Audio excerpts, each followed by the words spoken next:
చూస్తే diabetes, thyroid, hormonal imbalance ఇలాంటి major ప్రాబ్లమ్స్‌కి ఉన్నవాళ్ళు మెడిసిన్ అవసరం లేకుండానే నేచర్ మంత్రలో ఓన్లీ ఫుడ్ త్రూయే రివర్స్ అవుతూ ఉంటాయి గదా! సో, ఏం చేస్తారసలు మీరు? ఏం చేస్తామంటే వాళ్ళకి జబ్బులు ఎక్కడి నుంచి వచ్చినాయి అనేది ముందు అది తెలుసుకుంటాం. ఇప్పుడు మన బాడీ అనేది నేచర్ నుంచే వచ్చింది. మనిషి అనేది ఏదైనా ఏ జీవైనా నేచర్ నుంచే వస్తుంది కదా! హ్మ్.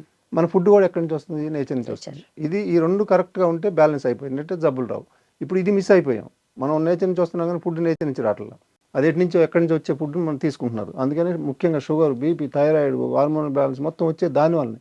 నేచర్ మంత్ర అనేది ఏం చేస్తది? నేచర్ క్యూర్ అయినా, నేచురోపతి అయినా, నేచర్ మంత్ర అయినా కూడా దీనికి సంబంధించింది.